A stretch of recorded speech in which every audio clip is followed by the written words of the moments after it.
Thanks for tuning in today. We're going to talk about weatherization. We're going to talk about fall weatherization. As the weather's starting to get a little cold and the leaves are starting to fall, there's some really basic things that we can do around our house to make our home a lot more livable as we go into the winter months. You know, one of the first ones obviously is to find out where our snow shovel is.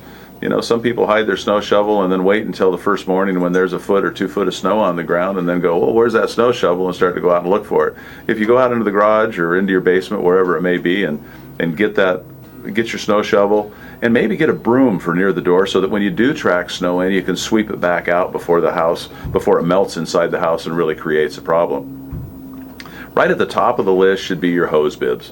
Go around the house and disconnect the hose bibs, because the hose bibs are one of the easiest ways to create a fair amount of damage. Once the hose freezes, then it freezes back into the valve, and then the valve freezes, and then next thing you know, you're calling a plumber to have a plumber come and repair and replace the broken pipes and the items. It's really one of the easiest things that we can do to winterize our home.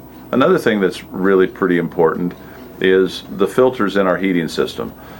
We all want to have nice clean air. We're going to have the doors and windows closed more, so we're going to be breathing our own air. So if it's filtered and relatively clean, we're breathing better air in our home during the winter months. Plus, our heater doesn't have to work as hard to push the air through the furnace, and it saves a little bit of money. If you have a wood stove, this is the time of year that you'd like to get the wood stove chimney sweep out to clean everything up, make sure that everything's in good working order, not only so that it's safe, but so that you don't find yourself in the middle of the winter needing to have that service performed. Not everybody has wood stoves anymore, but basically any of our heating devices, we're going to be using those more this time of year than any other time of year, and this is a good time for the safety and health and safety for our family. It's a good time to give those the attention that they deserve. Another thing too that could be really, really helpful, and you know, you can buy these for almost less than $100, and that's a new thermostat for your home.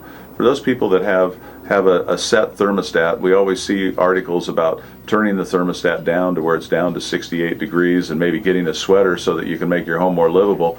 But some of these programmable thermostats actually allow you to program the day in different sequences so that you can have it so that it's off sequence during the time when you're not in your home, and then on sequence when you're up.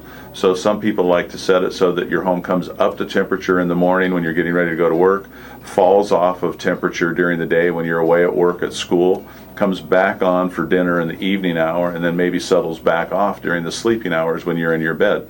And what that'll do is that can save a $100 investment, can save you, hundreds of dollars a year in electrical bills or in heating bills, just by doing that one simple addition. Another one that's kind of an interesting one is anybody that has high ceilings and ceiling fans.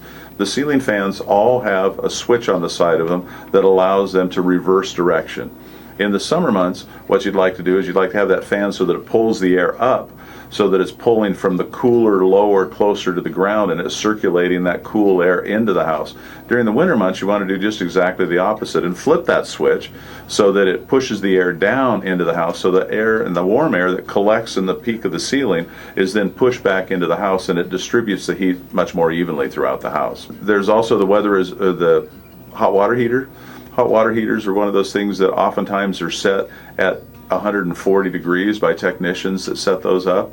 You can set them down to 120 degrees and really not notice a discernible difference. 120 degrees is hotter than you're going to want to take a shower, and that too can save you a dramatic amount in your heating bill for the winter. These are just some tips that in addition to, of course, all of the regulars, caulking your windows and making sure that you've eliminated drafts and all of those things. These are the things that are going to make your home much more livable during the winter months and much more safer for you and your family. I'm Fred Johnson with Duke Warner Realty. Thanks for tuning in. We'll be back soon with more real estate tips.